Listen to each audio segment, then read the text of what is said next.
Welcome to the Truth Podcast. I'm your host, Hany Rambod. I'm here with my co-host, Austin, and we are back in Dallas. Yeah, Q&A time. It is Q&A time. It's been a while.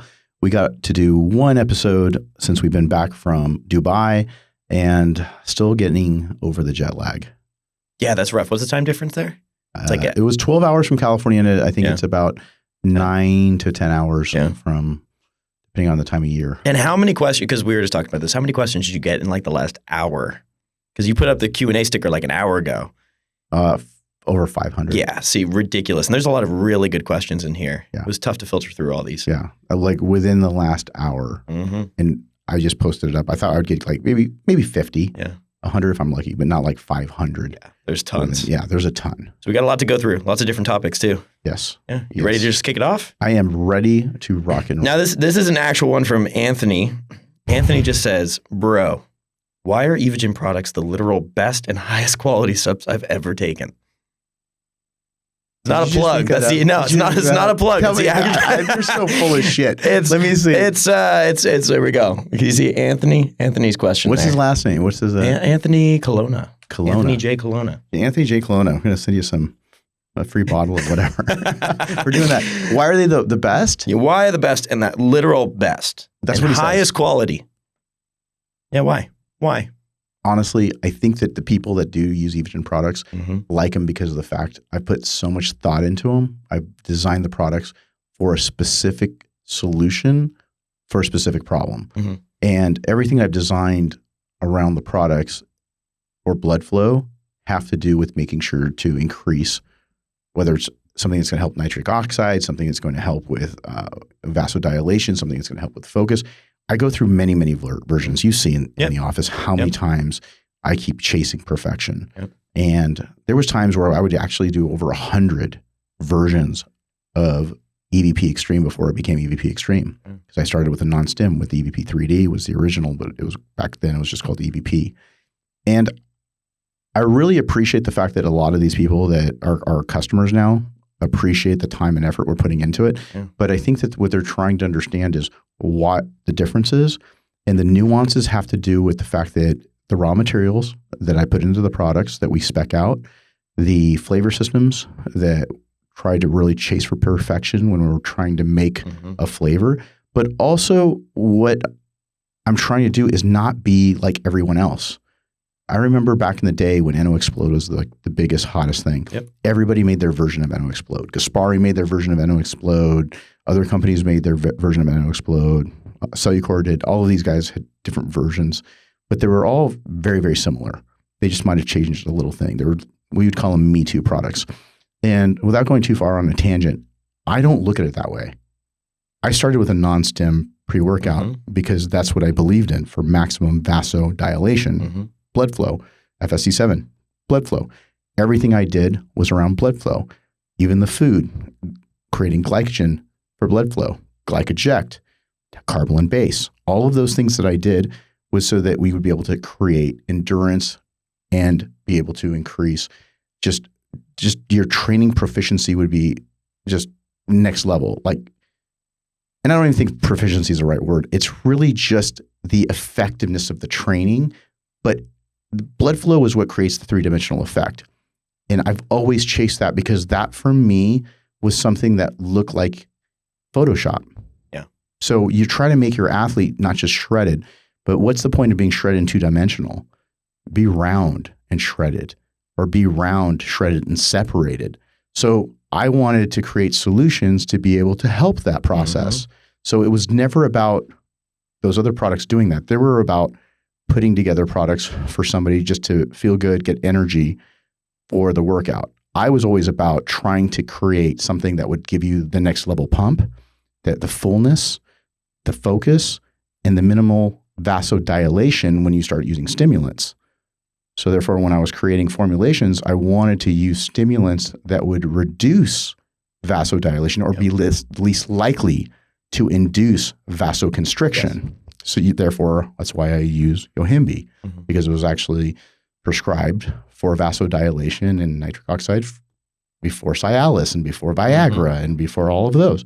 So therefore, that was the thought process I put into it. And then with my science and biology background, a lot of those things that I researched and the ability for me to research was taught to me at a young age through college.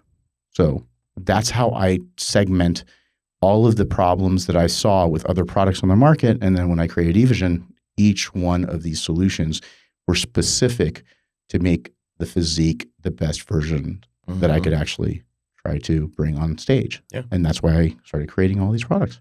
Yeah, because I think you can kind of tell sometimes when a product's created with like a margin in mind of like just flavored with just a ton of caffeine, not much else or anything. And it's such a noticeable difference when I'm gonna plug it here, but whenever I started taking 3D and AQ together, such a noticeable difference. It's outrageous. Your arms will turn purple on arm day. It's a crazy experience. So it's cool. It's cool to see comments like that come in. Really cool. But you had to literally kick it off with that. Yeah, we just started right off the bat. Thank you for the comment. That's awesome. Thank you for the built-in infomercial. Yeah, exactly. Shameless plug. All right, another great one. Is it possible to be a top-level pro as a natural? No, it's not likely, but you can do it. Ronnie Coleman did it. They're saying, is it possible? Yes. Okay. But it's very improbable. Yeah. But is there that likelihood? It's very, very little. And what that means is the guy with one of the best genetics in the entire world, Ronnie Coleman, he turned pro naturally. He got on the Olympia stage naturally, but he wasn't competitive naturally at the Olympia competition. So the first year he went to the Olympia, he didn't even get a call out. He only qualified at the World Championship. And at the time when you won the World Championships, it was an automatic invite. So you would get qualified to go to the Olympia. At that Olympia, he was standing on the side of the stage. And nowadays, every single athlete gets a call out, which basically means a comparison. He didn't even get compared. He got forgotten about. Even Ronnie Coleman. Ronnie Coleman, who ends up winning 8 Mr. Olympias, tied with Lee Haney as one of the best ever in the history, didn't get a call out. But he did make it to the Olympia stage naturally. And then, as he said in many podcasts and many interviews, he ended up deciding, hey, look, there was something that these other people were doing that he wasn't. And he partook. And then he took over. Oh, wow. I didn't know that. I didn't know he went that route. No, he was not El Natural. I thought he was up until now, 3. Can Michael Hearn do that? That would be cool. I would love to see Michael Hearn try to compete at that level because, again, Masters Olympia? Masters Olympia or do something along those lines. I know the last time I checked, and you guys can let me know if I'm wrong, I don't believe that Mike is a IFBB pro. I don't believe he is. I think he's a pro within a different division. A different organization. But it would be cool to see him try to qualify as a pro and come up, Masters Nationals, something like that. Go ahead and do that. The other thing would be cool, speaking of Michael Hearn, do what David Butler did. Let's get Michael Hearn to do the Ohio or North American Natural where they drug test, pee in the cup, get him to do that. Then from there, then go ahead. Calling Mike out here. No, I love Mike because I saw Mike at the Dubai show. Recently, right? Yeah, at the Dubai show. We were going to try to get together and train. I haven't seen him in a while. Is he still holding on to some? Dude, he always looks amazing. That's one of the reasons why Mike considers himself like, hey, look, dude, this is why I show that I'm natural. I never change. Can be jacked at 160. Years old, you mean? Yeah, exactly. Not pounds. The guy, no. I was like, he could be like 103 years old and he's going to look the same. Yeah, exactly. You know? But is his face natural? I don't think so. But I think the rest of his body may be because of the fact that's it. So everyone wants to call him the Turn Bologna Sandwich King. I feel that Mike should do the NPC. Whether it's the Northern Ohio Classic? Well, there's the Ohio. Yeah. He's got a couple. Yeah. Right? David Lieberman's show. The one that David Butler just did. Got to pee in the cup. You got to pee in the cup. Any of the top guys placing have to pee in the cup. Yeah. Yeah. Did you hear about the story about David Butler having to pee in the cup? No. What happened? He went to the. You were there. I know, but I didn't hear the story about it. Oh, he said he goes. People go, are you going to pee? And I guess some people don't because when you're a top guy, and It's call out, fairly randomized, top right? three. Of the top people. Yeah, it's not random. Like they're not going to take the 12th place guy and get him to pee in the cup. Yeah. Whether he looks like he's juiced or not, they're going to take the top guys because that's the one that they want to catch cheating. Yeah. So what ends up happening is he ends up walking right up. It was the first one when they were drawing names or when they were mentioning the names of the people that had to pee in the cup for the David Lieberman's NPC show, the natural show. And he goes, yeah, I'm here to pee in the cup.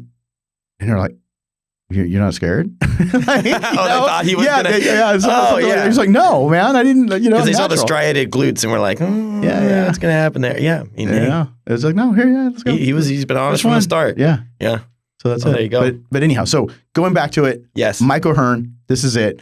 Somebody tag Michael Hearn on this. Michael Hearn, do Dave Lieberman's show. Pee in the cup. Get it going. Get everybody off of the you're not natural. That way. Again, I don't know if you've done an NPC natural show before, but that would be the show to do because they do urine testing. It's a great show. Yeah. All right, this is an awesome one from Kobe's Pappy. Win 5 Olympias as a bodybuilder, or keep your current coaching record. Oh, for me, yeah, I could win 5 Olympia titles myself. Mm-hmm. Or who would I be getting to beat? All of the other wellness competitors. Oh, man, that's a good one. Win 5 Olympia titles or keep my current coaching. And I'm guessing if they're saying Olympias, we're talking like open Olympias. Yeah. Yeah. Ooh, that is tough. That is tough. 5 versus 20. I mean, because I've chosen the coaching path, I would probably stick as being a coach because I just like doing that. Yeah. It's one of those things. I think if I was much more competitive naturally, and if I had the natural genetics to be better, or if I would have been better, I would have chosen the 5 Olympias. No, but this is not taking that into account. This is just saying today, perfect world. One or the other. Ooh. You would have the phenomenal genetics. You would have one. I am so intrigued by that. Yeah. I'd have to come back to it because let me tell you why. You have to sleep on that one. I would have to sleep on that one because then you're like, who's going to coach me? Yeah. Who am I going to deal with? Roles going to be some asshole like Hany Rambod? In this universe, everything like Zorro? In this universe, everything is flipped, and Phil is coaching you. Phil is so chill that Phil would be like, yeah, you look pretty good, but yeah. But I mean, he'd be like, but your genetics are not like mine. Yeah. So let's go get some beer or let's get a burger. Go get some kubita. That's a good question. It is a good question. It's really hard for me because I would literally have to analyze it. I would have to say, who's coaching me? Where's my head at? Because my head is not in that space at all. And that's why I think it's really dangerous when you have competitors coach people. It's good because they've been on both sides of that stage, behind the stage as well as on top of it. But I think that you should work with people that can be able to focus. Yep. If they're going through a different time in their life, you got to be careful too. Like if they're going through an extreme breakup or if they've had a big loss in their life, if there's been situations that have occurred where they have trauma, it's going to be very, very difficult, right? Yeah. It's one of those things where you have to be really, really difficult. It just becomes different. The dynamic switches a bit. So you have to understand that. I think that the biggest thing is just understanding that it's you want to be able to work with somebody that you can be able to go back and forth with. Yep. And so you got to be able to. It's just I'm not like that person. I don't have a training like me getting ready a competitor mentality. I have a coach mentality that tries to pick apart many different aspects and try to adjust things to the best of my ability at that given time. All right, so we'll say keep the titles for now. Sleep on it. We'll see what happens. Yeah. You might come back next time. I want 5 Olympic titles. I know. It's so out of left field. It's really hard for me to ask more questions like that if you can think of them. That's like the almost would you rather. That's definitely. I honestly, those are good. I honestly think that's one of the toughest questions. Yeah. And it's not like 1 Olympia. It's 5. They picked a good number. So they're putting me in place with God. I think Dorian. What did Dorian have? 5 or 6? Between Jay and Jay and Dorian. Jay and Dorian. Not quite Phil and Arnold. But still, 5 is amazing. It is. That's tough. Ooh, what would you guys do? Comment down below. Would you take a coach that has coached 20 plus Olympia champions, or would you take 5 Olympias? I think most people would take the 5. Me, I think so. I think most people would. I think it just scares me because I'm just like, wow, I've never. The even difference is the that. spotlight in a lot of ways, because if you're winning, it is, more. It is you won those titles, and it's you're like, obviously you have the record, but it's like in a way you are slightly one spot kind of. I think that kind of says a lot about you too, in a way of what whoever chooses what is. It's you either are the main athlete who's winning the title, or the coach who's kind of the support system to get to the person, help them get to that point. That's right. Different mindset. Very good. Oh my goodness, there's so many good questions. Okay, aside from being the top coach in the industry, what do you want to be remembered for? You guys are just everyone's just out there going deep into deep. these. Yeah. Whew, what do I want to be? Giving back. I think doing podcasts like this, being able to share the information as much as I can, being able to be a resource within the community to not just talk about one type of bodybuilding or another, but talk about all aspects of bodybuilding. Yeah. So whether it's training, nutrition, natural bodybuilding, not so natural bodybuilding, competition, weight loss, talking about physique transformation, supplements, anything that has to do with bodybuilding. I'd like to be considered as a resource that was very open to share. Because I wonder if there's probably no way of tallying up how many hours of content that is just out there for free right now. There's so much. Tons. I mean, going all the way back to DVDs. Think of all the different articles even before that, and Flex Magazine and Muscular Development. Yeah. And I was over 10 years with Muscular Development every month. Wow. For the Pro Creator column. That's nuts. Right.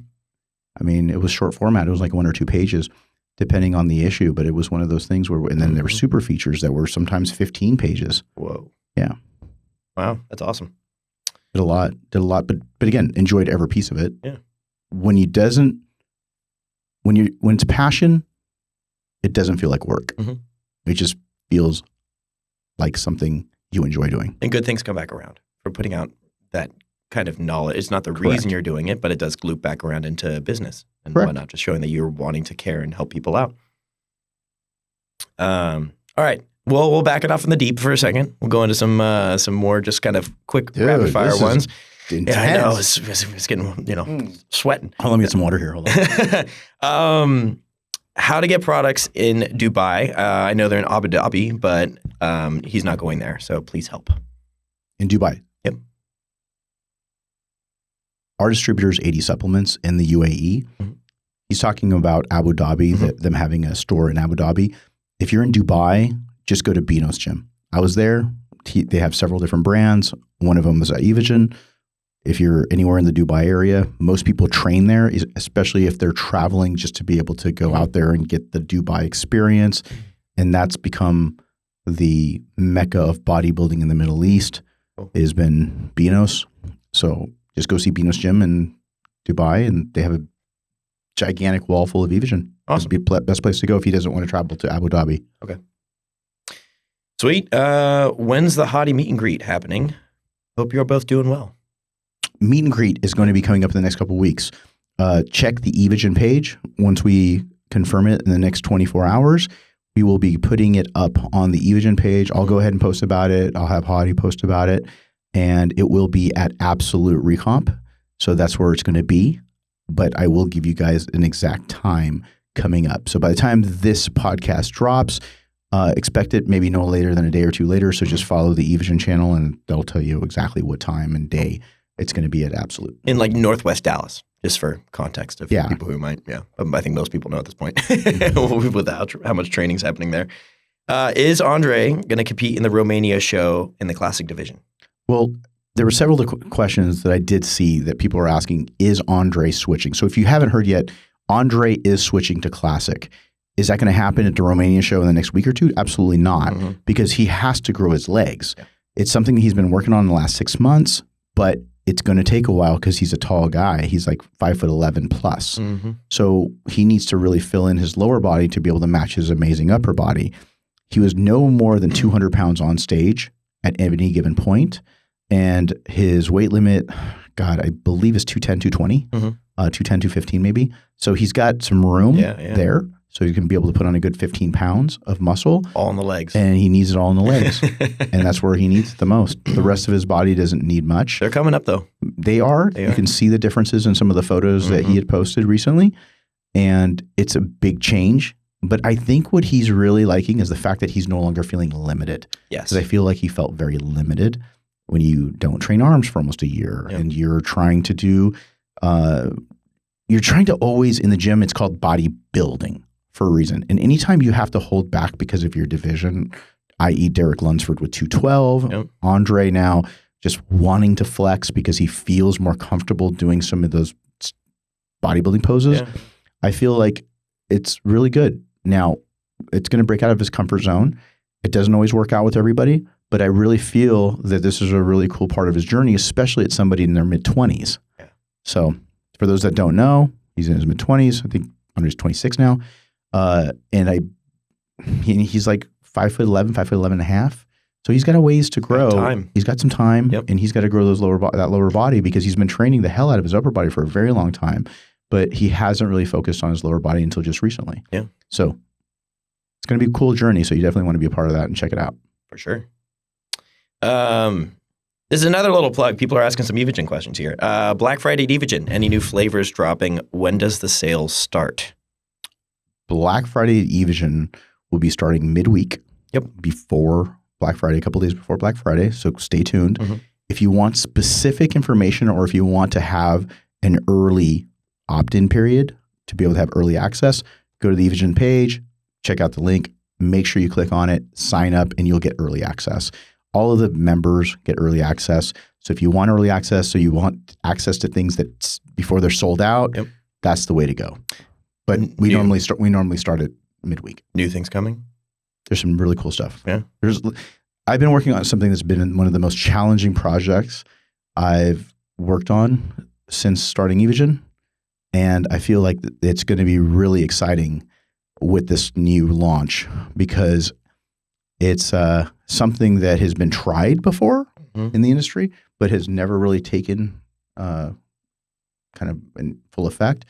And I think that it's something we'll see. Yeah. The public may or may not like it, but it was very challenging to do, and I'm very excited to do it. And then we're going to have some different other things that are going to be coming out too, with some flavor extensions and whatnot. But this is something that's a little bit more specific. And those will be dropping the first day of the sale. Yes. So it'll be all together. Yes. And on top of that, the Signature merch, Series stuff. Yeah, the new merch is coming out. That'll be this Monday.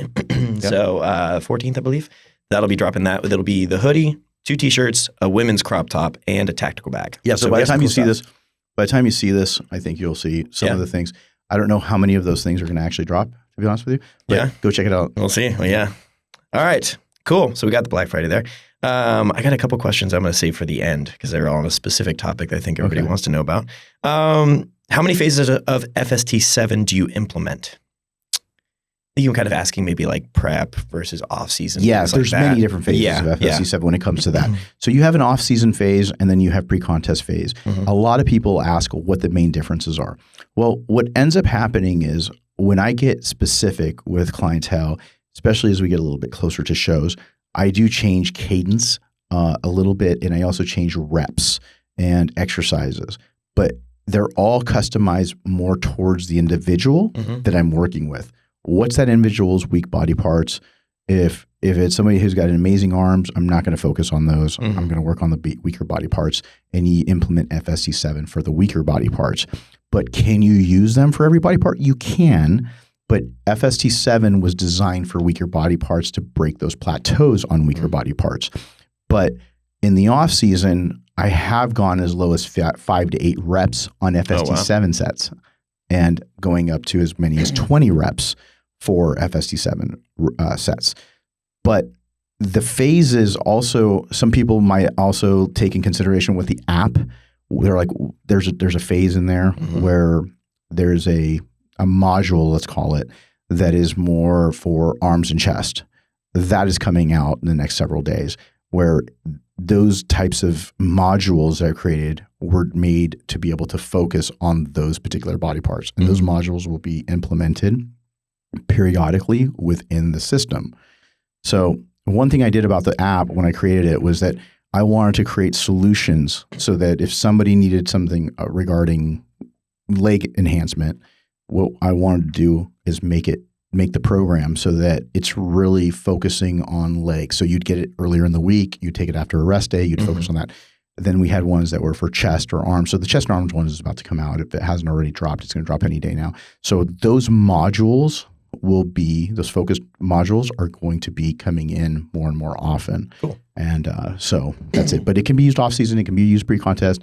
You can be used with Natty or not. You can use FSD7. Yep. It's just a matter of you have to be on top of your recovery with FSD7. Yep. So if you're not so on top of it, maybe you do one FSD7 workout a week. If you're really on top of it, you may be doing it all the time.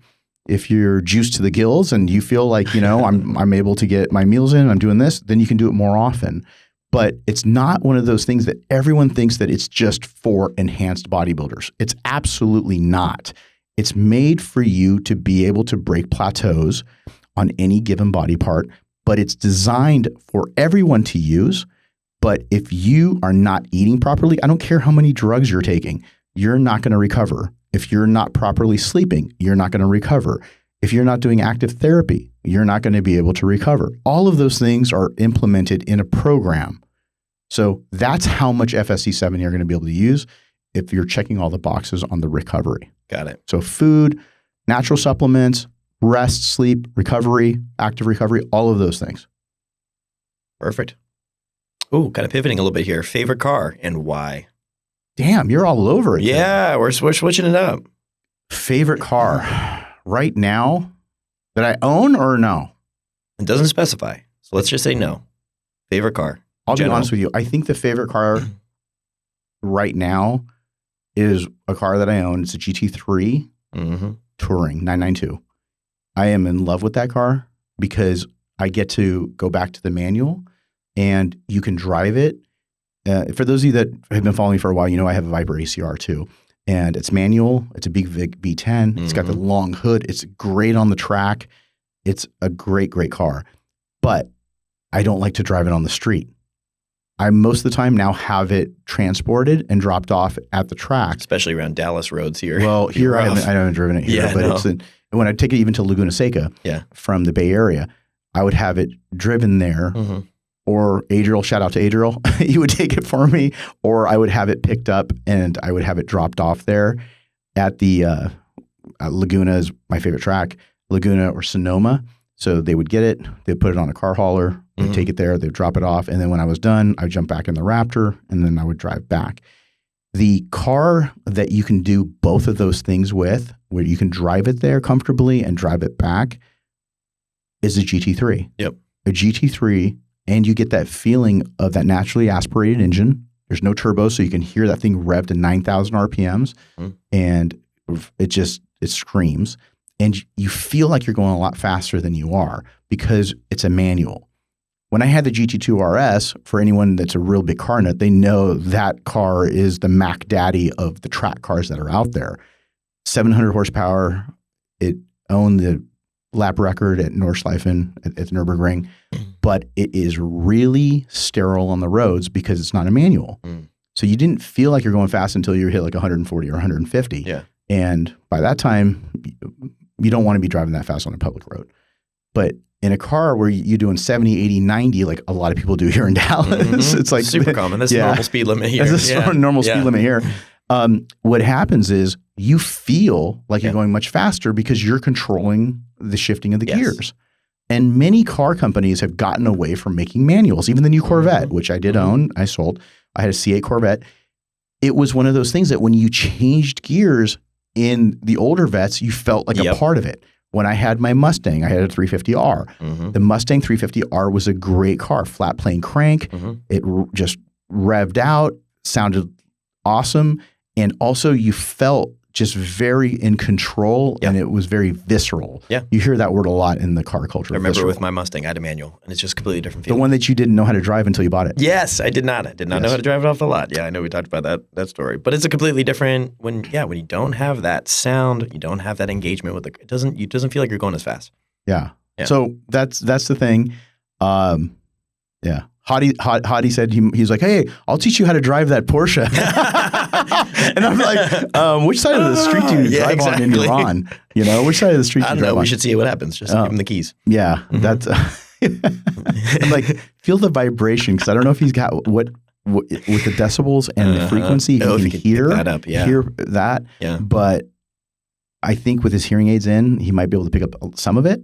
But I'm just like, don't blow the motor. He's not going to hear it until it's like way redlining. Well, that's why he likes to ride them bikes, right? Sometimes I see him and he'll ride, crotch rockets. Mm-hmm. And so he'll be driving some type of 1,000 plus cc pocket rocket. Mm-hmm. And, which is basically, for those of you who don't speak the language, it's some kind of normal Japanese road bike that's super fast. Yep. And I see him doing that and it drives me crazy because he's already bailed on it before. And I think it was a couple of years before we started working together. He's got scars on his shins from bailing on a street bike. So they're super, super dangerous. And any motorcycle, for those of you out there, just be careful that ride bikes because if somebody makes a mistake on a bike and you're on a bike and they're not, chances are, even if they are at fault, it's not going to be a good outcome. Yeah. I know so many people who've passed away on bikes. And that's one of the reasons why everybody who asks me that rides bikes, they're like, are you into bikes? And I never got into them is because I had so many friends who had passed away at a young age that were on bikes. So when you become a speed demon and you're addicted to speed and you're on things that you like to go very, very fast, at least in a car, you have metal protection around you. Yeah. But when you are on a bike and somebody makes a mistake and grandma ends up not looking in the blind spot and she hits you, you lose and she has to pay a deductible. Yep. And that's what ends up happening. But is that now? I wonder if it's just that next level of adrenaline rush. That's just part of it. It is. It's just it's the closest thing you'll ever be to a fighter pilot is being on a super bike. So, for me, it's the step below that where you got some safety around. You got a little metal helping. Stick to cars for now. Yes. Yeah. Yes. All right. Back to some training stuff. I'm a dad with 2 full days a week, or with 2 days a week to train. Full body the way to go? 2 days a week to train. Yeah. First, I would challenge to say, is there a way you could do some cardio? Mm-hmm. And then that way, at least on those 2 days a week, do weights. And then I would do probably a full body workout 2 days a week. And then maybe if you can sneak in some cardio on other days where whether you have a treadmill in the house or you can go out for a walk, take the kids, try to create a solution to work around your limitation. Okay. That's what I would recommend. So do some cardio in the morning, try to fill in a couple of more days. Otherwise, if it's 2 days in the gym, I would do full body. If you're still sore, maybe do an upper and lower body, depending on how many days apart you can train. And that's how I would break it up. Awesome. Even in low calorie diet, how to lower water retention around the love handles? Low calorie diet, water. So you hold more water, the more body fat you have. Yeah. So for me, there's no point in having to turn around and try to reduce water when you still have body fat because it's tied to your body fat. Yeah. Just reduce the body fat and you'll reduce the water. Yeah. Now, if you're just feeling kind of uncomfortable, lower your sodium levels because chances are you're probably doing high amounts of sodium. Reduce your carbohydrates because you'll also reduce the amount of water you'll hold if you're doing high carbs while you're with a higher body fat. And then you'll less likely to hold as much water. So those are the 2 key areas to be able to reduce water retention. But just to go out and take diuretics or, doing anything along those lines is just a shortcut. It's also going to just cause a little blip. That's it. It's going to come back. That's it. Yeah. So if you're a woman and you're holding water around your period and you have hormonal issues, that's one thing because you're just trying to get rid of the short-term water gain because of the hormones. But if you're a person who's got body fat and you're like, oh, I'm worried about water, worry about the body fat, number 1. But number 2, also, if there is actual excess water, then cut the sodium because you're probably eating like shit and you got a lot of sodium in your diet, number 1. And number 2, if you do a lot of carbs, you're going to also hold more water. So maybe plan on going keto or do some kind of carb cycling program so that you have less water retention because lower carb diets will make you hold less water. So that'll help you as well. Got it. But the answer is going to be primarily drop some more fat. Drop some more fat. But short term, those are the other 2 things you can do. Sodium and that. And then obviously if you are minimize your creatine intake. Yeah. Again, it's not good for performance to minimize it, But if you just feel like you're just a water buffalo, then and you're sitting there doing 10 grams a day of creatine, cut it back or cut it out for a short period of time until you feel a little bit better and less bloated. Which that actually leads directly into another question, which is creatine good during a cut? Absolutely. I get that question all the time. I've answered it here on the podcast. People think that just because you're trying to minimize your water eventually because you're getting on stage doesn't mean you need to do it while you're getting ready for a contest. It's going to help you with your muscle torque. It's going to help you with your strength. It's going to help you with your endurance, all of those things. So there's no reason to cut out your creatine at 12 weeks out, 10 weeks out, 8 weeks out, 6 weeks out. Now, if you get closer and you're saying, hey, let's see what's underneath this water that you may be holding a little bit of, then you can turn around and cut it back, or if you want to cut it out at so many weeks, that's on you. But don't think that just because you're trying to do a cut, you have to cut out creatine. Because you want to retain strength. No, it's the same thing with sodium. Yeah. You don't cut out your sodium either. Yeah. Because if you do, that's the thing. Now, that doesn't mean go out and do 10 grams of sodium. Yeah. Some people do because they want to feel like it's going to make me great, like these great pumps. But my blood pressure is 180 over or 120. Yeah. And it should be 120 over 80. So why don't you control your sodium and have enough to be able to get through workouts, have a good pump, but don't exacerbate something that could already be there, especially if you're taking PEDs. Yeah. All right. This is another really, really good one here. I think this is going to be a tough one for you. Would you rather use dumbbells, barbells, or cables for the rest of your life? You can only pick one. I'm telling you, man, you guys are fire today. Yeah. For all of those. Who's that from? Kyle.e.boss. Kyle, you are a boss. Yeah. Dumbbells, barbells, or machines? Or cables. Okay, give them to me again. Would you rather use dumbbells, barbells, or cables? No machines. No machines. Dumbbell, barbells. Okay, barbells for sure no, because I'm not a huge fan of barbells anyways. Everybody who knows, who's been following me for the last 20 years, I'm a huge opponent of just not using a ton of barbells, especially when it comes to presses, flat press and all that. But because of all the likelihood of tearing your pec. But so that would be gone. Cables or dumbbells? Product of elimination. Yeah. Dumbbells or cables. Ooh, that's tough. I love dumbbells because I take them over barbells all day long. I'll even probably take them over machines. But cables. Yeah, but cables are so good.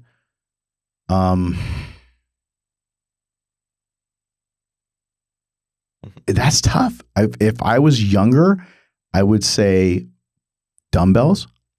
Interesting. But being a little bit older, I say that I would really like the constant tension of cables. So cables was winning right now? I hate absolutes, man. Wow. Why do you think I have no tattoos? Why do you think I have no tattoos? I hate absolutes. But these are some badass questions. That is between very the good. 5 Olympia titles and they're forcing you into the they're absolutes. forcing me into absolutes. If I had to pick one today, God, but do you feel like you get more versatility of movements with dumbbells? No. Really? I think now I get more versatility and more time under tension with cables. But again, now let's say you as a coach though, are you thinking about you training yourself? No, I'm talking about myself. Yeah, so I'm saying, but think about you as a coach. Training somebody? Yeah. Dumbbells. Yeah. Dumbbells. If I'm training somebody, dumbbells. That's what I'm saying. Okay, so there are two different answers. One for you, one for So for me right now, it would be cables. Okay. If it was coaching somebody, it would be dumbbells. Yeah, because I'm just thinking about things like a dumbbell row or things Everything, that you wouldn't be able to. Okay. Yeah. Yeah. So I wasn't sure if it was, directed well, now we got me. both answers though. There you go. Yeah. Dumbbells for clients, cables for you. Yes. Kyle, well done. Good question.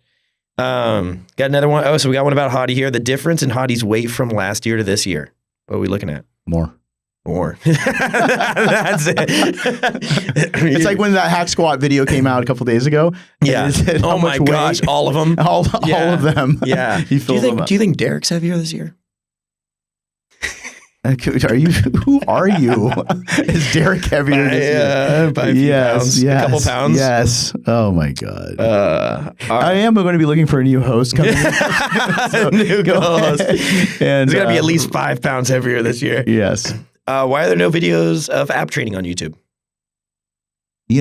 I've gotten four different times recently have I gotten, when are you going to do more ab training videos?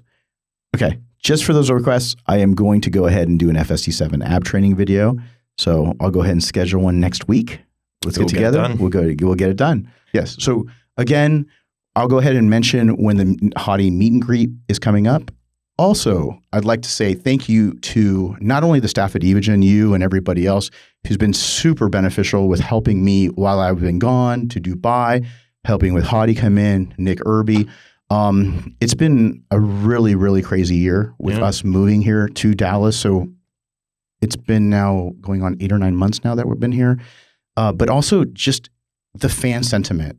I think, like I said, I got 500 or 600 questions in an hour that you were trying to pull through. Unbelievable. And it's been absolutely great crazy. Ones too. Not spam, not a bunch. It's really, really, really, really rock solid questions that people took time to write. That's awesome. and just supporting everybody on the team. I mean, Andre going over to Classic. You have Hany who got here. You have Derek who's going from 212 open to open, basically giving up his title in the 212 class.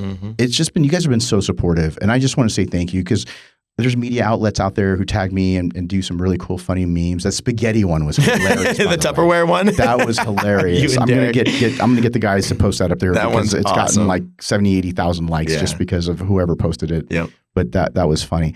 And you guys, thank you for being respectful to the athletes and supporting them and the industry, because there's so many people. This is going to be the best Olympia in a long time. Oh yeah. And it's going to be the most just competitive. So if you haven't bought your Olympia tickets, make sure you go out there and buy them. And even if it's not my athletes, it's just other athletes that you like, make sure you support them, give them, some good love.